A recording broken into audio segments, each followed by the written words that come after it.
On September 2nd, 1989, 23 yachts started from Southampton, England. Over 4,000 spectator boats were on the water to witness the celebration of sail. Right from the start, Steinlager from New Zealand, an 80-foot, two-masted yacht, took an early lead. The sailors found heavy seas as they raced the 6,300-mile first leg to Punta del Este, Uruguay. The first boat to the finish was Steinlager, winning by 11 hours. The second leg started on October 28th from Uruguay and on to Fremantle, Western Australia. The fleet battled the Southern Ocean, the roughest water on Earth, where the wind circles the globe unimpeded by land. These boats sailed at record-breaking speeds of 30 miles per hour. The spirit of the sailors was constantly tested as they struggled to keep their boats sailing fast as well as equipment repaired. The cold weather, salt air, and pounding of the waves caused many breakdowns. In the summer, the Southern Ocean is strewn with dangerous icebergs. It takes real vigilance to avoid smashing into these obstructions. But racing in the Southern Ocean does offer its rewards. A special camaraderie develops on each boat as the sailors are forced to work together as a team. After 7,600 miles of sailing, the first boat to the finish was Steinlager. Her skipper, Peter Blake, was recently named New Zealand's Sportsman of the Year. For winning the leg, he and his team were awarded the prestigious Beefeater Trophy. The battle for second was even more exciting. With just 3 miles to the finish, Rothmans and Merritt were separated by inches. They made 18 jibing maneuvers on their final sprint. Rothmans got to the line first by just 28 seconds ahead of Merritt. The Whitbread scoring system works like this. There are 6 legs, and the overall winner is the boat that sails all 6 legs in the least amount of time. After 2 legs, Steinlager has 53 days, 2 hours, and 21 minutes. In seconds, Merritt, followed by Fisher and Paykel, Rothmans, and the card. 6th, Martella, 7th, Charles Jourdain, 8th, Fortuna, 9th, Azizi, and 10th, Gatorade. Hi, I'm Gary Jobson. With the rugged Southern Ocean behind the Whitbread round-the-world fleet, the crews are looking for a change of pace. The conditions on the third leg offer a variety of conditions ranging from intense storms to frustratingly calm winds. So far, the New Zealand yacht Steinlager has won the first 2 legs. Some of the other crews have made some improvements, and they hope to change this trend. The third leg is the shortest of the Whitbread race, but still it's one of the most challenging. The winds between Australia and New Zealand can be both fickle and treacherous. At the start on December 23rd, 2 days before Christmas, the wind was harsh. It was raining and the seas were big as the boats left Fremantle on their way to Auckland. The design changes Merritt had made paid off, as Pierre Feldman, winner of the previous Whitbread race, took an early lead ahead of 2 New Zealand catches, Steinlager and arch-rival Fisher and Paykel. After 5 miles of racing, the boats rounded an anchored Australian naval vessel. Merritt led by 10 seconds. From there, the fleet headed to sea in big waves and strong winds. As the Whitbread round-the-world fleet left Fremantle behind, they found the going tough in strong winds and choppy waves. We're in the first morning. We've been sailing now about 15 hours, 16 hours. It's pretty tight. The Steinlager just down here, we've made very fast time, averaging probably close to 13 knots since the start. A bit behind us is Rothmans, and then further out to leeward of Steinlager is Merritt, and we're sailing in about 30 to 35 knots, making around about 14 to 15 knots at this present point in time. So very fast start to the race. It's knife-edge stuff, just like the Southern Ocean. Fisher and Paykel started to move past Steinlager. With the 2 rivals neck and neck, there was no room for error.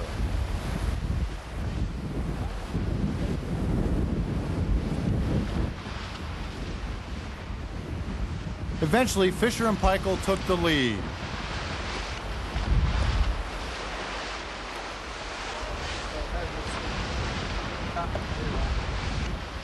But Steinlager kept challenging, attaining speeds of 25 miles per hour surging forward on Fisher and Paykel's waves.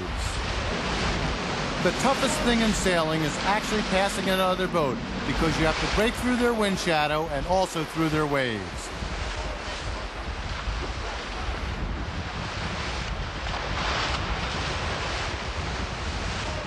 "28 miles per hour on that surge.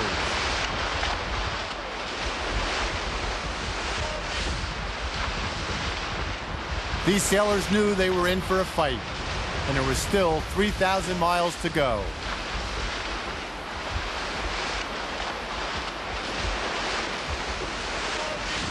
But this wasn't the only battle on the race course. Liverpool Enterprise and Crichton's were also fighting. And this battle was no less intense, even though they were miles behind the leaders. Maiden skipper Tracy Edwards understands the value of pacing against another boat. When you've got another boat next to you, you feel that you're pushing your boat harder than you had been a couple of hours ago. Recent Michigan State graduate Dawn Riley thrived on the competition. There's tension everywhere. We had, for the first 3 days, we had boats in sight, and then for the last 2 days, then we had a couple incidents. And even if we couldn't see them, we would find out from our SSB reports that they were within 2 or 3 miles. And it wasn't only one boat. We would go ahead and pass boats. If we dusted them off, and the boat would come from behind and be a mile behind us, or half a mile in front of us. The wind increased and then shifted, so the boats were able to fly spinnakers. The fastest boat in these conditions was the French ultralight 72-footer, Charles Jourdain.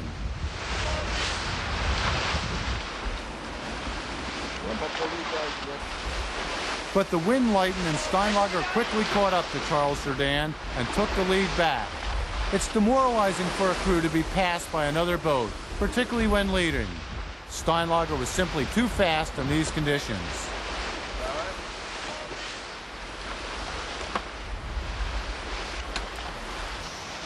Meanwhile, on board the Swedish entry, the Card, they also found themselves in a match race, battling against a newcomer to ocean racing, the Soviet Union entry, Fazizi.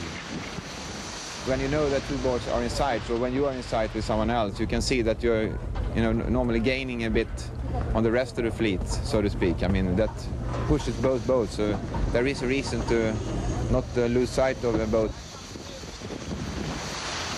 If we got a boat next to you, everything happens by itself. Everybody trims the sails, everybody steers better than they normally do, because you got a yardstick next to you. It's great. Skip Novak is an American, and he's in charge of the Soviet boat. The boat is an innovative design and features a very low freeboard to save weight and also save windage. But it makes the boat very wet and uncomfortable for the crew. Meanwhile, Fisher and Paykel and Steinlager renew their match race in the front of the fleet as the wind increased.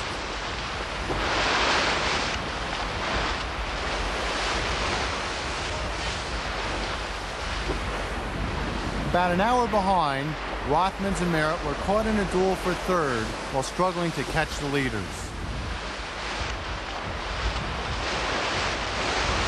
2 days after the start, the crews would wake up on Christmas Day, December 25th at sea. When every boat needs 12.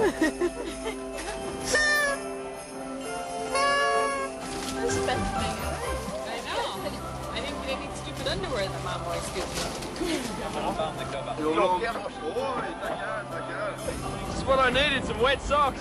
I have to go to the other boats now. Bye, Sam. Wish you a Merry Christmas. We wish you a Merry Christmas. We wish you a Merry Christmas and a Happy New Year. Good tidings we bring to you and your king. We wish you a Merry Christmas and a Happy New Year. And we'll be back in a moment. While Steinlager and Fisher and Paykel repeatedly swapped positions for the lead of the Whitbread Round the World race, two sloops, Merritt and Rothmans, were locked in a battle for third place. After 1,500 miles of sailing, Rothmans crossed just ahead of Merritt. These boats have been racing non-stop for 8 days and they're only a few feet apart. The psychological pressure is immense, but the result is pure speed. About halfway along the course, Charles Jourdain, which had been passed a few days earlier by Steinlager, found much rougher sailing. A whale had been swimming alongside and ran into them, puncturing a 7-foot hole in the side of the boat. A very dangerous situation because the boat could only maintain a starboard tack, so they had to improvise repairs immediately. Gaffer tape saved the day. Okay, yes, we hit a whale at 00:20 minutes today, and we have a big hole in the hull. It's 2 meters long and 80 centimeters large. And for the moment, all is well on board, and we stay in race. NCB Ireland also had a problem. New Year's Day present of 1990 in somewhat sloppy conditions, but no worse than we've had on previous occasions. When for no apparent reason, the boom folded in two. Oddly enough, there was a good amount of humor involved. When it happens in the Southern Ocean, I think there's an immediate scare that runs through you, because there's always the possibility of losing somebody over the side while you're trying to clean things up. The first thing in your mind when you break a boom is to save the mainsail. You're going to have to change mains and repair a boom at the same time. As bad as these problems were, it was even worse for Union Bank of Finland. With 400 miles to go, the mast snapped about 30 feet off the deck. The crew spent 2 days repairing the damage and jury-rigged the sails so they could finish the race under their own power. It was a valiant effort by a very courageous crew.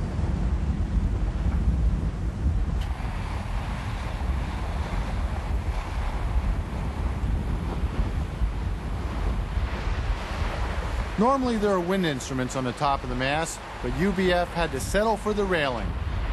The system worked, although the going was slow. Imagine the surprise of other boats as they saw a very strange rig aboard Union Bank of Finland.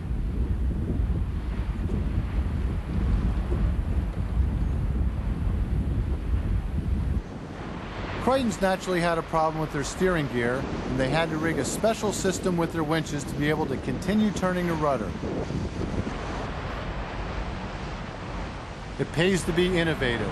The main sheet winch served them well.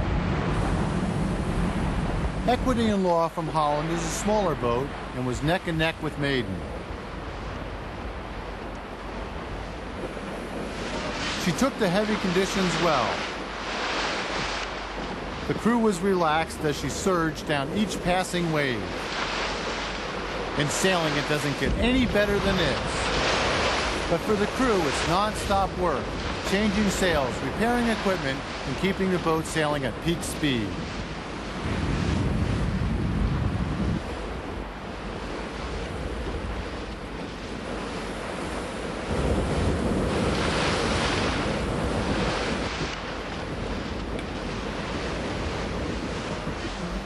There were some injuries. Aboard Maiden, one of the crew needed stitches after getting hit in the head with a boom. More practice sewing. Yeah, put him in the machine and go for it.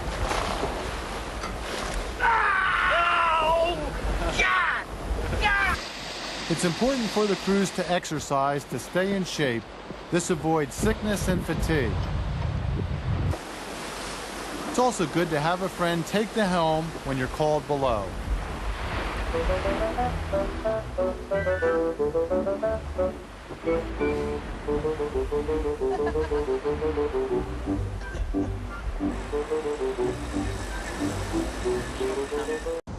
Welcome back to the Whitbread race. The wind turned light as Fisher and Paykel neared New Zealand.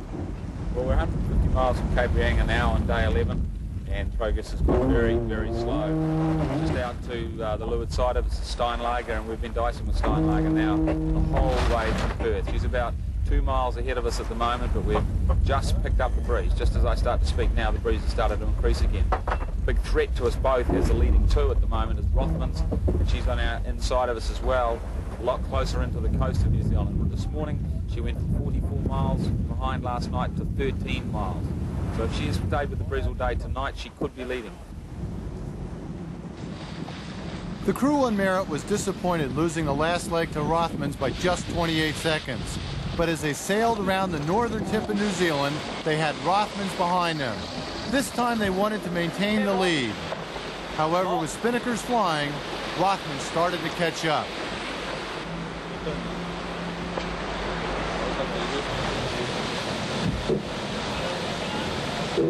New Zealand sailing fans camped out on the north end of the island waiting for the first boat to pass, and that boat was the hometown favorite, Steinlager. But only a few minutes behind was Fisher and Paykel. The two New Zealand boats were leading the fleet with 100 miles to go. As they neared Auckland Harbor, the two boats sailed under spinnaker.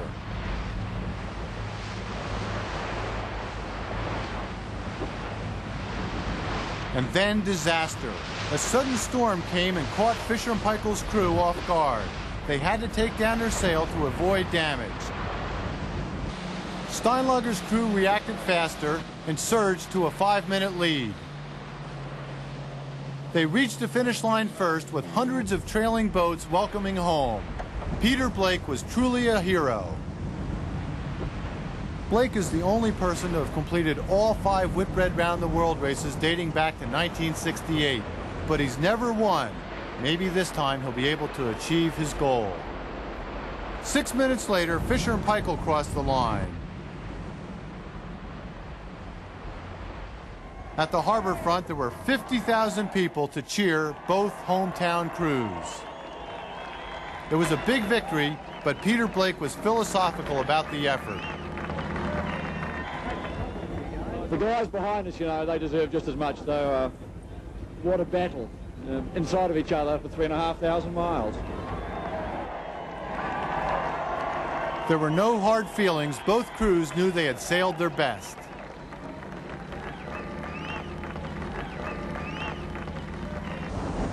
Only 1 hour later, Merritt was still leading Rothmans as she neared the finish.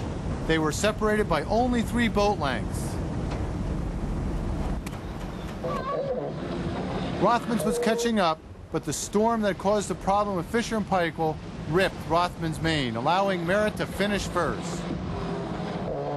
Rothmans had to take down their mainsail and limp to the finish. So Merritt placed third, and this time ahead of her rival, Rothmans.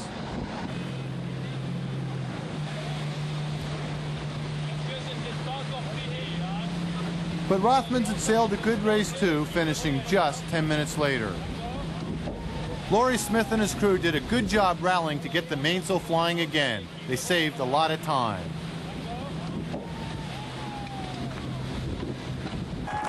Back at the dock, the local Kiwis appreciated a good race. And then Charles Jourdain, the boat that made news around the world when it ran into a whale, came into port. And the Kiwis presented the crew with a special prize. A lone bagpiper played a solemn tune for the wounded boat NCB Ireland. But spirits were still high. And I'm not stopping yet. Finally, Union Bank of Finland limped home with its jury-rigged sails. It had been a tough mental and physical test for both the skipper and the crew.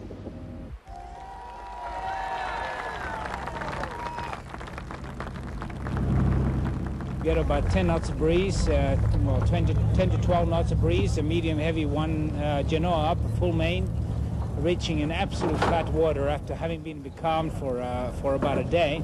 And the thing just said bang and went overboard. And then at 3 in the morning, 2.5 days later, perhaps the biggest welcome of all, for the courageous women's team aboard Maiden.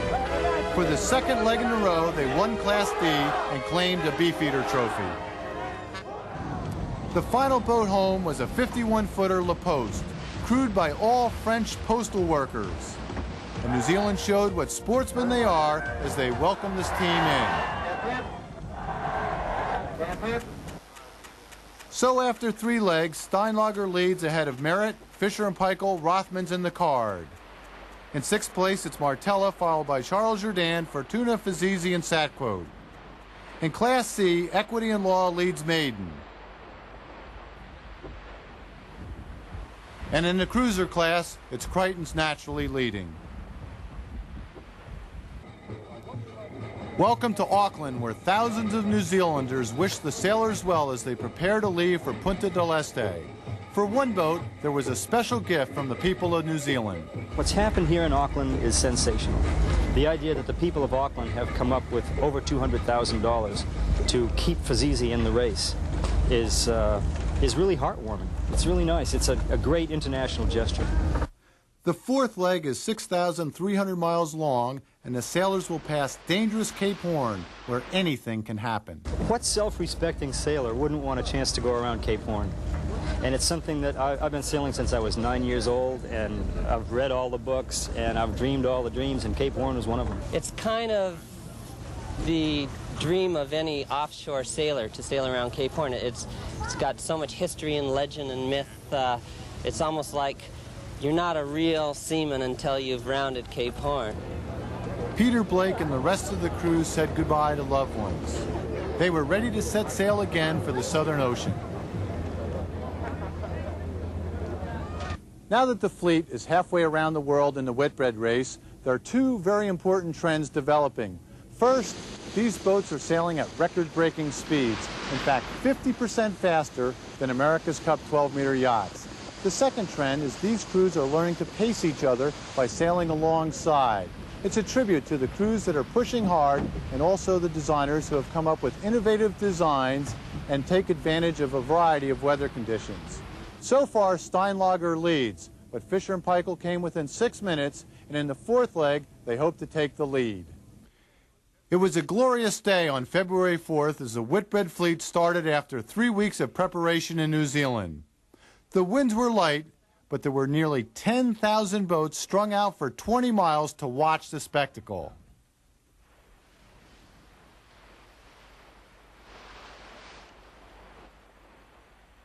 The Swedish ketch, the Card, took an early lead after the start. But it was difficult sailing with all the spectator boats around. It's no accident that Auckland is called the City of Sails. The Kiwis love this sport. This time, Rothmans and Steinlager engaged in a duel. The spectator fleet created a maze as the Card tried to navigate her way through.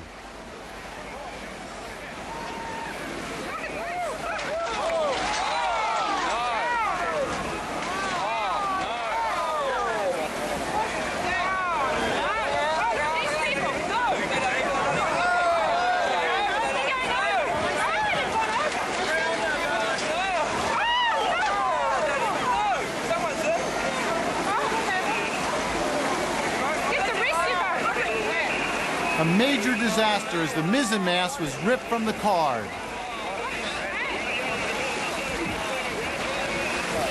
Let's go on board to see what happened.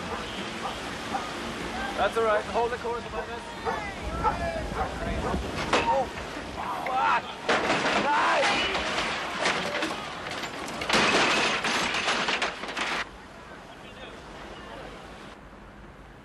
Skipper Roger Nilsson decided to cut the mast away and continue sailing the race. Just after the start, we were on starboard tack and we came in through some spectator boats. One boat, sailboat, anchored. We passed it to windward and cleared our main mast from his mast, but unfortunately our cap shrouds, the leeward shroud on the mizzen mast, got hooked into the top of his mast. And he has dragged down our mizzen and broke in 2 places. Here we are now as a sloop, a little bit early in the race. So the wreckage was cleared away, and 1 hour after the start, the Card continued sailing. They were well behind the rest of the fleet at this point, but this courageous team decided to give it a shot. It was a long way to go, and they didn't want to lose any time.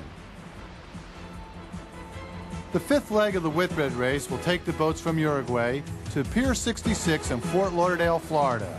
The boats are expected in the United States for the first time in early April.